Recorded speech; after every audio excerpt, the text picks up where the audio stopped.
Hey everyone, it's Carter King. If you're an educator, a leader, or just a parent who wants to teach kids about space, check out my newest book, Carter's Journey Through Space. It's available now on Amazon, Target, and bookstores everywhere. Come explore the universe with me.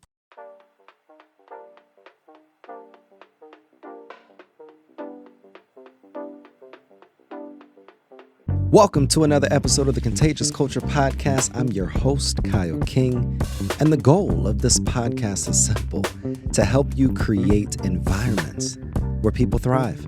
Through real conversations, practical strategies, and powerful stories, we equip leaders, educators, and change makers just like yourself to build cultures rooted in purpose, performance, and authenticity. Because culture isn't something you talk about, it's something you live. This is the Contagious Culture Podcast. Let's get started. Welcome back to another episode of the Contagious Culture Podcast. I'm your host, Kyle King, and the goal of this podcast is simple: to help you create ecosystems and environments where people thrive. Look, I have a guest today that is doing just such amazing work. She's a force. She's a force of nature. She really is. She's a strategist, a speaker, co-author of Mailed It, and someone who has built her career around one powerful idea: getting people to take action by making things simple. And you all know, if you are back with us on the Contagious Culture Podcast, that simple is my jam. From working in higher education and marketing strategy to helping organizations rethink how they communicate and connect, she brings both art and the science of engagement. But what makes her perspective especially powerful is that she doesn't just talk about communication, she lives it. She lives intentionally in this life of intentionality, from how she builds brands to how she builds family, community, and even a car-free lifestyle rooted in values. Miss Day, how are you today? Oh, well, after that intro, I'm doing so well. I love it. I'm doing I love great. it. Thank you for having me. I appreciate you so much. Your energy is literally contagious. I already feel it. And before we really get into the episode, I just love to know, like, what really is giving you energy these days, besides the warmer weather than the snow that you guys experienced a few days ago. Yes, so we had just been chit-chatting about the weather, as one does when one first logs into anything. So I'm Canadian, I live in Canada, and it's our first warm day. So that's giving me life right now. But um, energy in general, I mean, I get from my family, from my son especially. He's the center of my universe. But energy recently, like I've gone through a bit of like I don't know if I would call it a career revelation or Yeah. I have identified just different ways to move forward and keep growing in my life. Hmm. And basically, it all culminates in the idea that I really want to write a memoir. Okay. And I want to turn that memoir into a keynote talk, that like a TED style talk about Okay. uncertainty and change. And like that has completely refueled my career drive lately. It's just like, all right, I have a next project. I have a Of next thing. course. Now I'm definitely a next thing type of guy. It was Yeah. always like, what I find though a lot of times is that I have to get to a point where I'm fully going deep and exhausting all of the things in my current before I start even thinking about what comes next. Hmm. That's right. Um, but I'd love to know, like, what was the actual moment, the revelation that led to this revelation that you wanted to write this memoir? Yeah. So I like saying yes to random things. And in this case, it was saying yes to my co author, actually, Ashley Budd, invited me to this kind of networking meetup thing that she was connected to with people I had never met in Philadelphia. And I was like, Yeah. okay, we're going, let's go. And my goal going into that was just to understand how different people structure their careers. Mm, And I was introduced to the idea of a portfolio career. interesting. And so this is, I have always struggled with, I love being employed. I am currently employed. I love the place where I work. But I'm also like an extremely entrepreneurial person. Yeah. And I'm like, how am I both? How can I be both at the same time? Like I want the security, the salary, the benefits, but I also want to like make things and do things and try things and abandon things. Right. if they don't work. So this idea of the portfolio career basically opened up, oh, you can do both. Like you can be employed full time or maybe part time, maybe 4 days a week, maybe something like that. And then you can have this whole other portion of your work time, of your week, devoted to these other endeavors officially. Like they don't have to be weekend work. They don't have to be on the side work. And like I had never framed it that way. It seems so simple now that I say kind of it, like Kyle. this.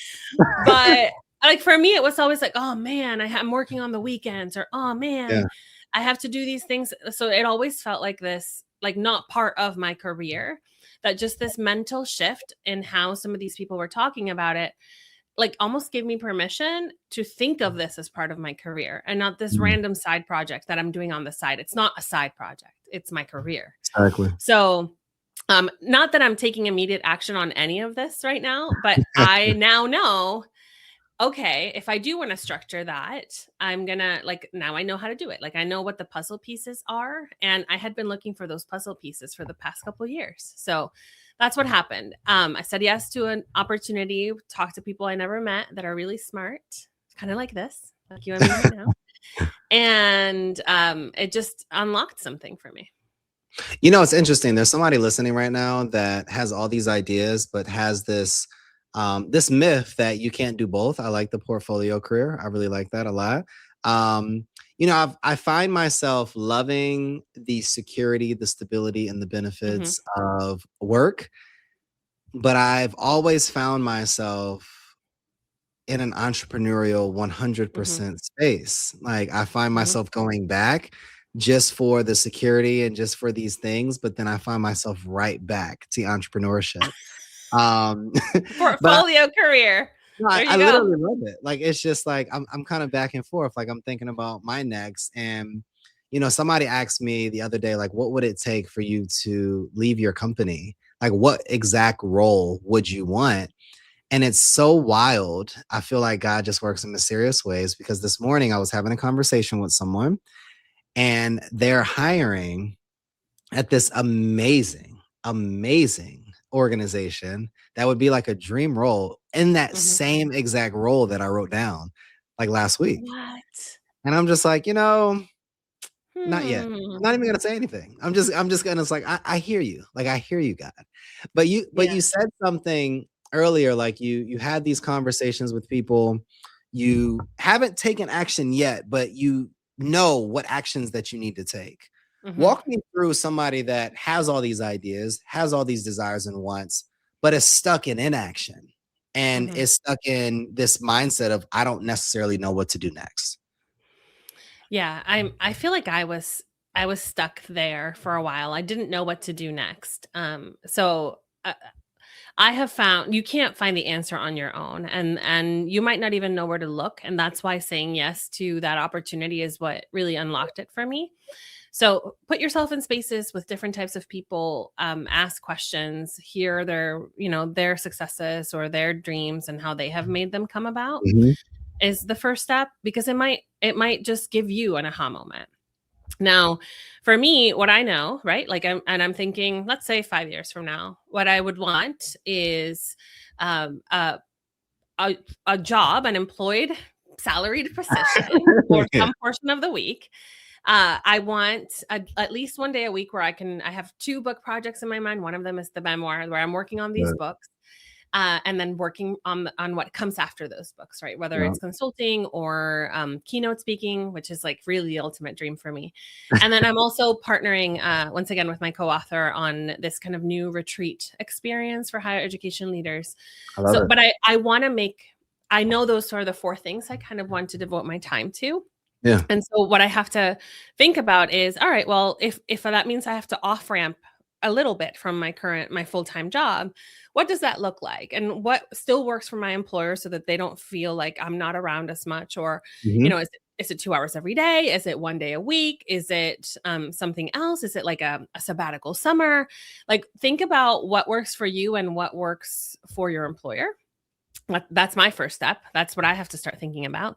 And then it's like really creating the structure around, all right, what's your next kind of portfolio project going to be? Like, what are you adding on? For me, it's, I got to write an outline for one of these books, and I have to treat it like a job. Right. So that clarity did not come to me until I had those conversations. But now that I did, like now it's just about doing it. Yeah. And I don't know how to tell you how to do something if you're if you know you have to do it. I can't motivate you, Say, but just do you the can work. motivate yourself. Motivate yourself. Yeah, exactly. So for somebody that doesn't know you at all, and they're like, who is this woman? How would Truly. you describe who you are and the work that you're doing on a day-to-day basis? Because you wear a lot of hats. Oh man. I mean, probably everybody listening right now is wondering who is who is this person? This is a hard question because I've really been pushing myself not to answer it with my job. Okay. Okay, that's fair. I am a chameleon. I I can enter and thrive in almost any environment.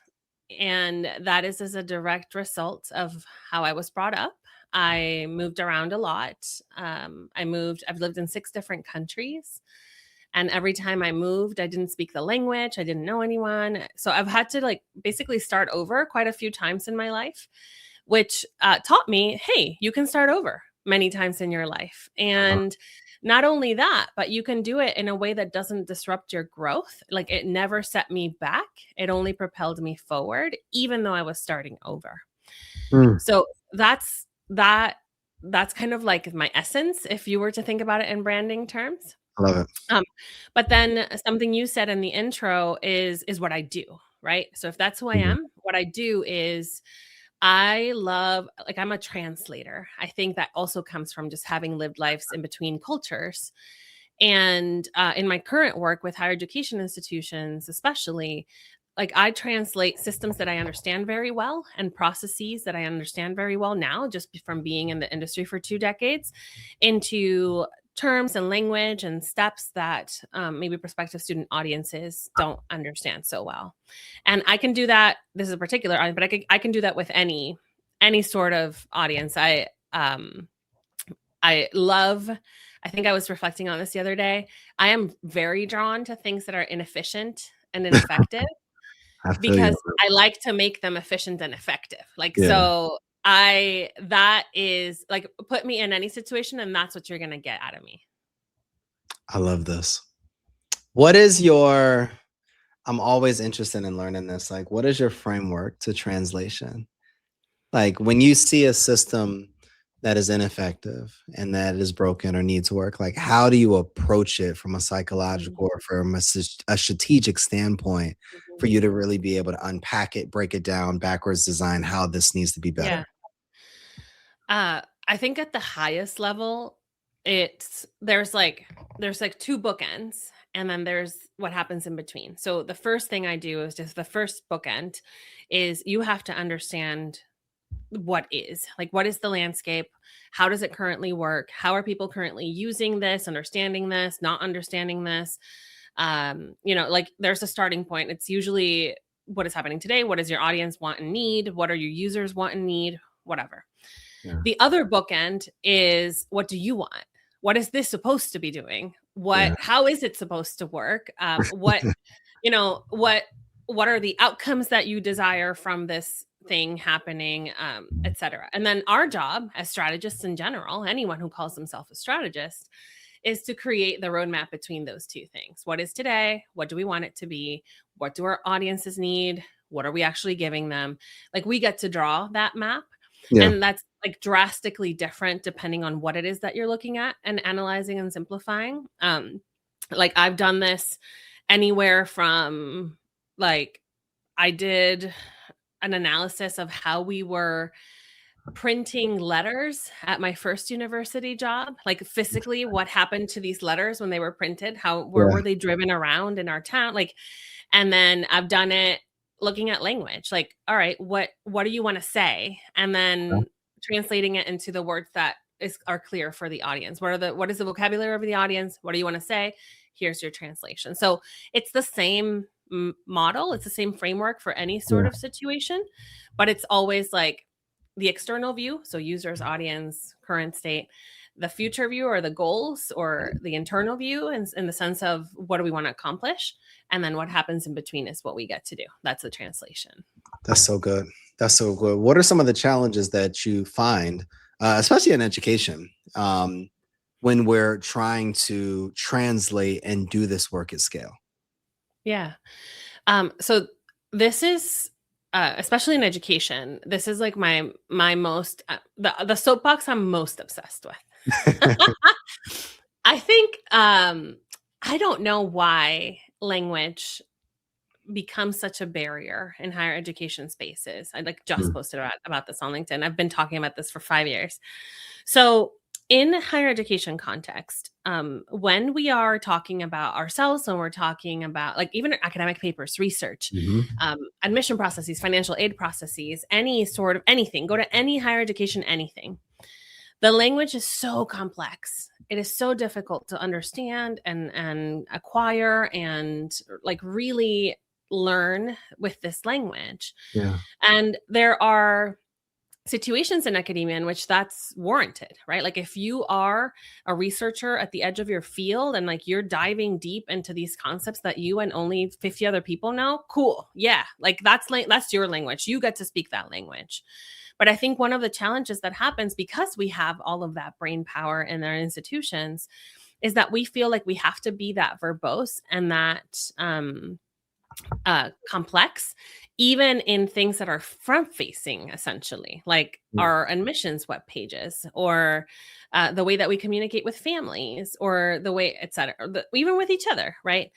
And I think that we get in our own way when we don't step back and realize that if we are speaking at the language, this academic language, right? That the only reason that we have domain of this language is because we ourselves have gone through this education, and perhaps our professors, right, who are maybe approving this language, they do actually have a million years of schooling that we can't expect a 16-year-old first-generation student from a community without resources to be able to understand that, you know?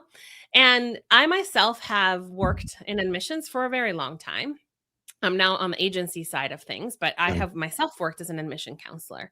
And I remember, again, because I've moved so much, I remember a lot of my first jobs that admission counselors with tenure are so proud. They're so proud of how complicated their process is that I have heard this line many times. It's going to take you like over a year to like really understand the process, right? Like your onboarding is going to be a year to understand all the nuance of all the processes. And I'm sitting here thinking, and yet we want our prospective students and their families to understand it in like the 6 months that they have while they're trying to do that for like the 10 or 20 institutions that they're applying to. That's crap. Like it's our job to translate this for them. It's our job to make this simpler for them. But often what happens is, you know, we're hearing these admission counselors say, well, why aren't they reading? Like it's clearly written there. Or, well, we sent it in an email. And I'm like, did you look at this email? Did you look at this website? It's written in super complex language. It's a barrier and we ignore it. We're almost proud of it. And I think the biggest challenge is because we're in an educated environment, we forget that being able to speak at that level is actually a privilege that we get from having gone through the educational experience ourselves. And we need to simplify it so that we can actually create access to these institutions.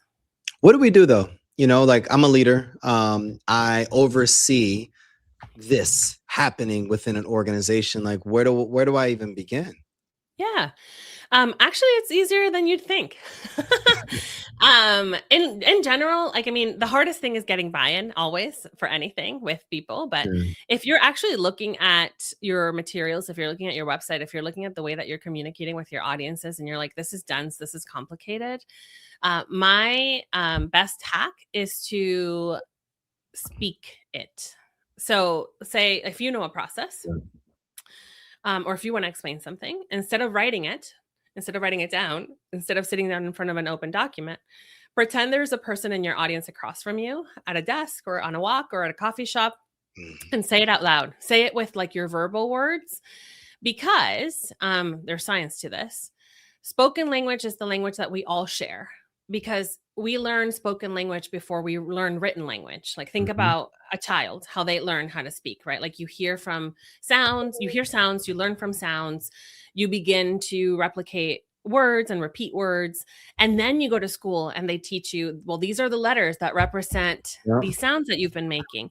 And then they teach you, and these are the rules that govern those letters. Like you need to write a paragraph with 3 sentences, and the first sentence has to be an introduction, and the last, right? Like they teach us all these things. Yeah. And so our brains have like a different like mode for speaking and for writing because of, again, our shared education. But if you want to go to the common denominator of how we communicate with each other, it's spoken language. And that doesn't mean necessarily that you have to speak. It's the Mhm. language that we use colloquially to communicate with each other. And so that's my hack when you are, and I do this all the time. Like if I'm trying to explain, especially if I'm trying to explain something complex, I imagine one person across from me. And instead of maybe saying something like, in order for you to qualify for the financial aid provided by the state or whatever, right? Like you would not say that to a person. You would not say You that wouldn't. with your mouth, right? You would not. So, you say it to a student. How would you say it to a student? How would you say it to a parent or a family member, or, speak it and then rewrite everything using that as a lens. And immediately you'll see like these language barriers just completely fall away. One of the other things that I notice a lot too, like English is my second language, and I'm usually triggered when people are like, well, they don't understand because they might not be as proficient in English. I'm like, it's not about English. It's not about how many, it's about access. And somebody who maybe has dyslexia or needs a little bit longer time reading something, or whatever it might be, like the simpler your language, the more access you create. And it has nothing to do with whether it's your first, second, third, fourth, fifth language, So that's usually what I do is spoken gets you there faster. I'm going to challenge you for a second because I'm thinking about all of the times that I may have spoken something directly, or even our team, we're kind of brainstorming where we're thinking through things, and just different teams that I've collaborated with. I find that the speaking is definitely, it happens in the brainstorming process. I find where we get further and further away from the simplicity of communication is when we start editing. And we edit with so much academic rigor and intellect that by the time I finish and go back and read, it's like, oh, this sounds academically sound. This sounds exactly how this represents our institution or our organization in the best way. Whereas if we were just talking to a colleague or a cousin or a student in that case, that it would be a simpler communication strategy. So I guess, how do we find that balance between I'm just sharing it directly versus I'm trying to ensure that things are still sounding as professional as possible? Yeah, great question. Obviously, there are times and places for each tone, right? And I usually, it's not the first time somebody asks me this, right? If you imagine yourself speaking to the board of trustees versus imagine yourself speaking to a 17-year-old at a high school, would you speak differently? Yeah. Yes. Yeah. I'm like, it's yes. Say yes. And so you naturally adjust for tone. Like you naturally adjust for professionalism and complexity when you do this exercise, which is why it's the important part is imagine one person from the audience that you're speaking to in front of you, across from you at a table. You will naturally adjust. Now, on top of that, though, I mean, as a brand strategist, right? Like, of course, you need to represent your brand well. And there are certain things in the tone of your brand or the types of words or headline construction that are important. And so the next level, the advanced level, I guess, of this whole exercise is to speak to the person that you're speaking to, not as yourself, but as your brand persona. So like, who are you? If your brand were a person, right? How do they behave? What words do they use? What's their level of vocabulary? And they are speaking. But again, the verbal part of this is what brings your language to an easy to understand level. The rest of the other stuff, you'll just naturally emulate. I love how you used the word access earlier, because I do believe when I was a director of advancement over a charter school network, I would always ask that question about our marketing and our branding, because the truth of the matter is that we may say we're for all students or all students can come here, but are we really branding or marketing or communicating in a way where we are accepting of all of those families and all of those students? Talk to me about how we can ensure that there's not bias.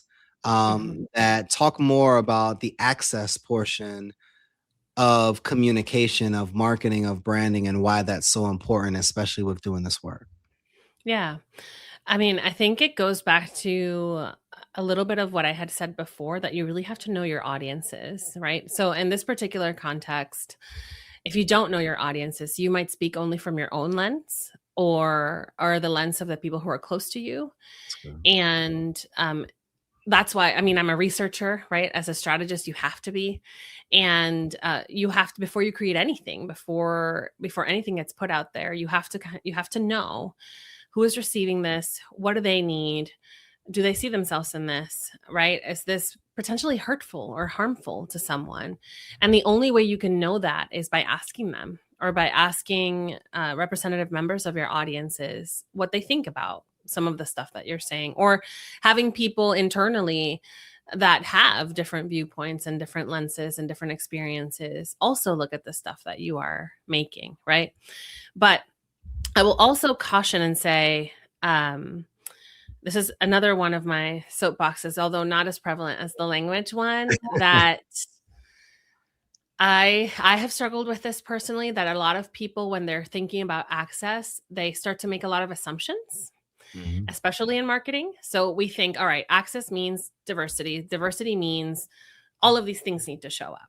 And what I worry about when we start doing that is that identity doesn't always determine affinity, right? And so here's what I mean by that. I'm Latina. I was born in Venezuela. I grew up speaking Spanish as a first language. I then moved to Florida. So I'm also a US Latina just from upbringing. And then I moved to the US. I moved to Mexico. I moved to Germany. I moved all over the place. Oh, wow. So as a Latina, I am not the same as a Latina that stayed in Latin America their whole life, or a Latina that is US born and US raised.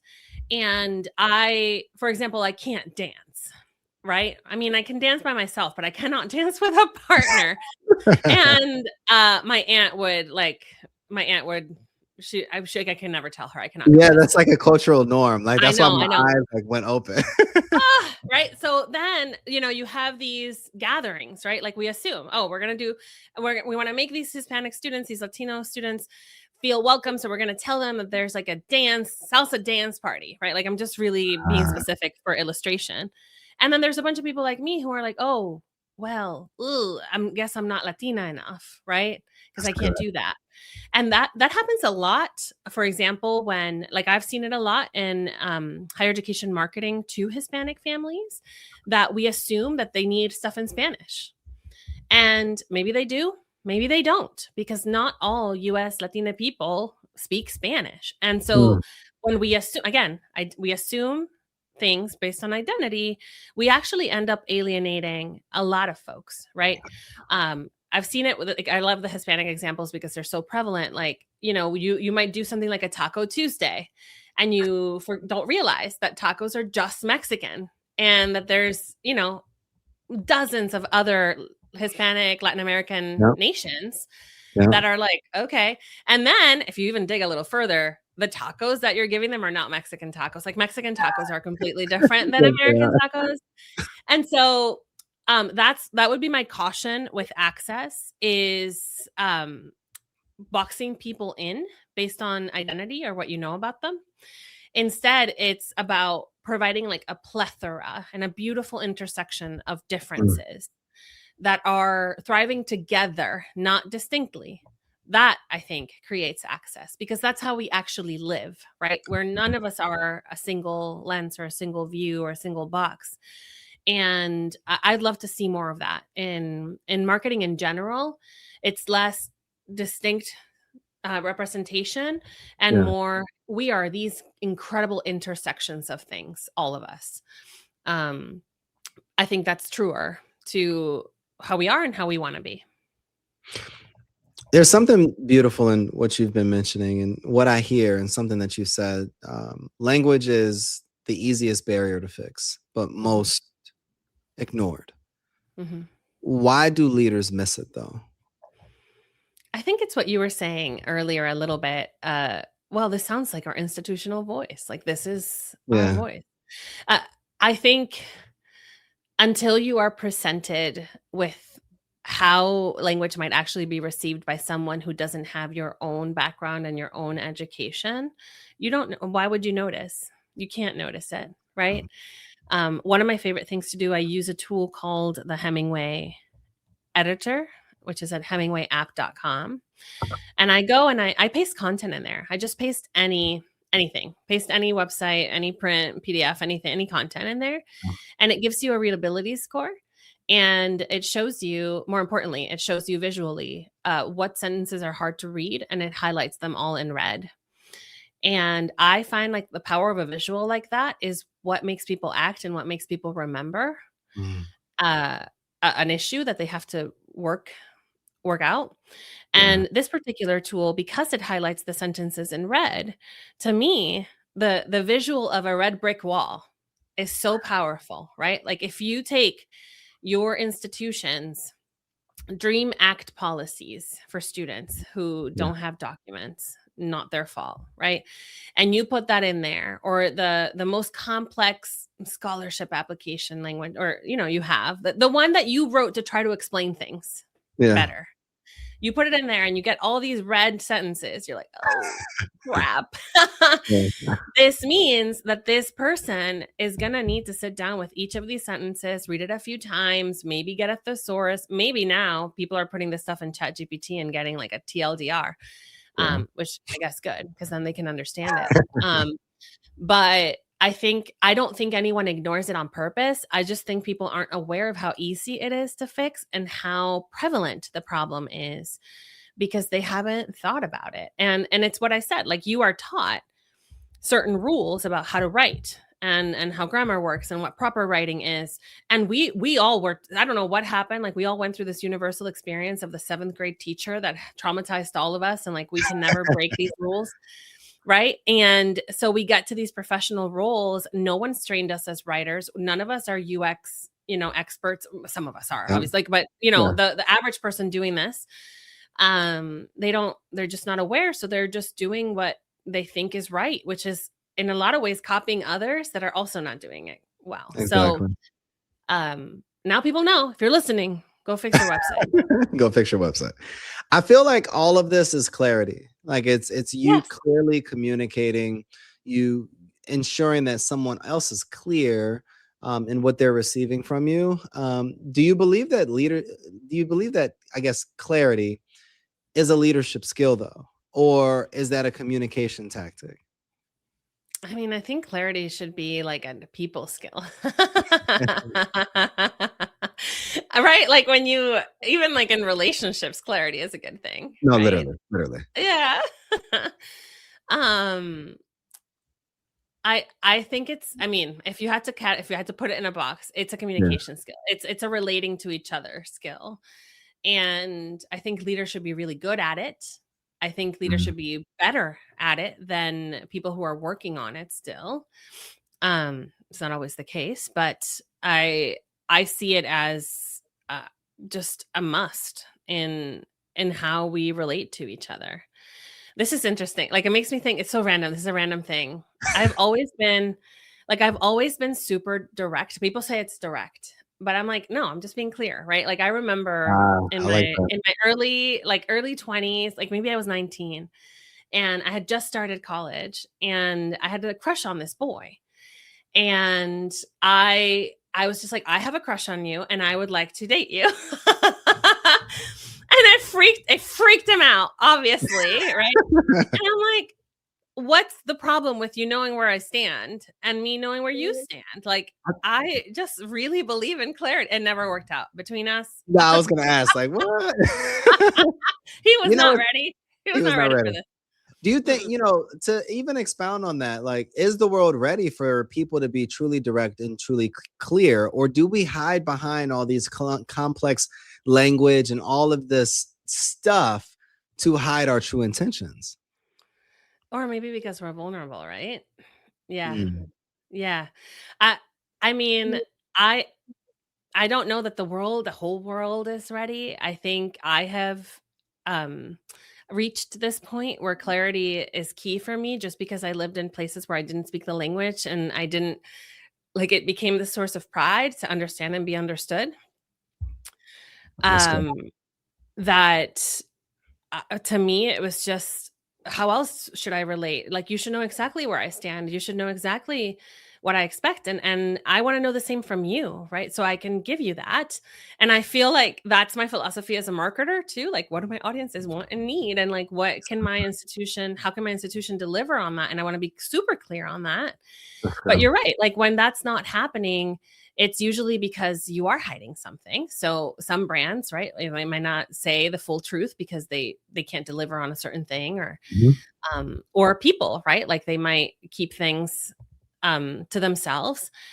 From a human point of view, from a relational point of view, though, I think we do it more because we're scared to put our true feelings out there, more than having like bad intentions. And I have myself become, I mean, I said that when I was like 20, so I've always been a little crazy, but like, I've really seen the value of this now that I'm a mom, and I don't want my son to feel ashamed of how he feels or what he likes. And like, we're so, or what he doesn't like and what he needs or doesn't need. And I feel like when we grow up, we're so conditioned to like not really express or feel too much because it's uncool.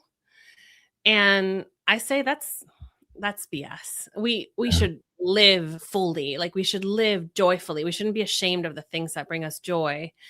And we shouldn't be ashamed of, expressing our needs, and also doing the same for others, like asking for that clarity so that you can deliver on their needs. I don't know. I think it's just a better way to relate. I feel like there's somebody listening in that is intrigued as I am in this conversation. And I'd love to ask you, like, if every listener applied one thing from this conversation this week, what should it be?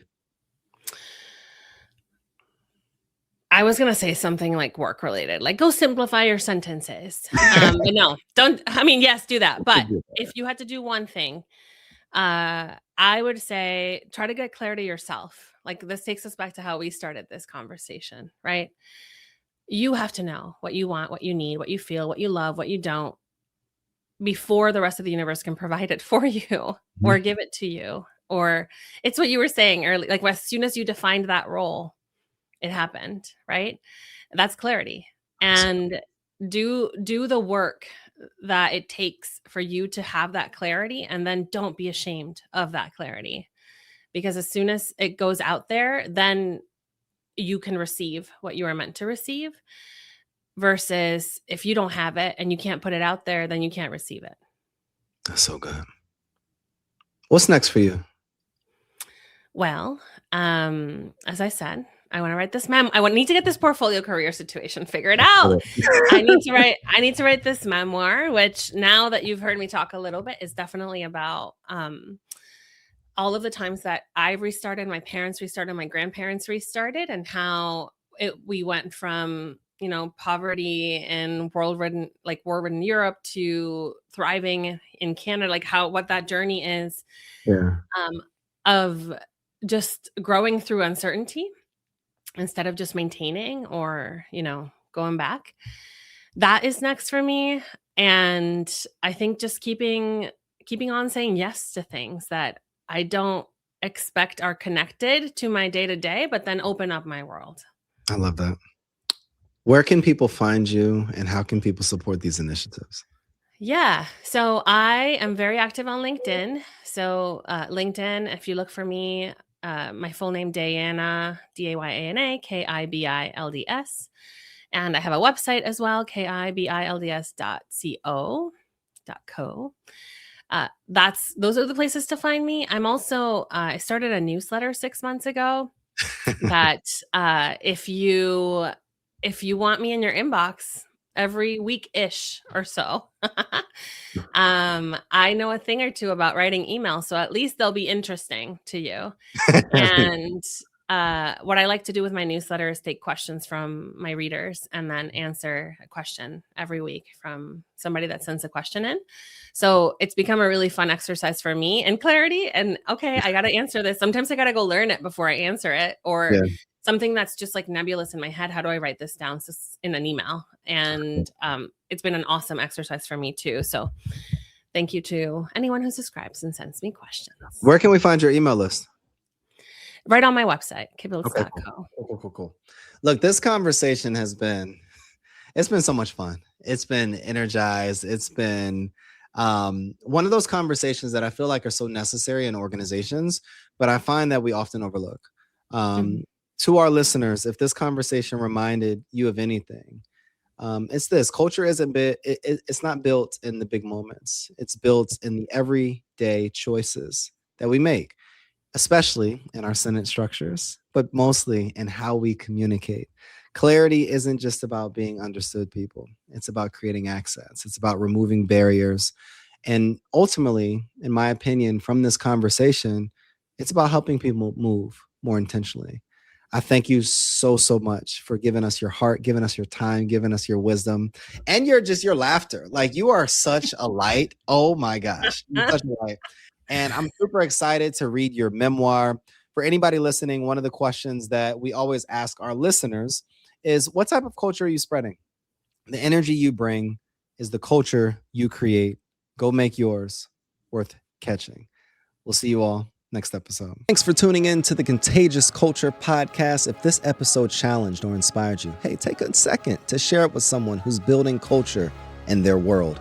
Make sure to like, subscribe, and leave a review. It helps more leaders, educators, and change makers just like yourself join the movement. You can connect with me on LinkedIn or YouTube at Kyle S. King for more tips, tools, and methodologies to be able to help you create this ecosystem of absolute excellence.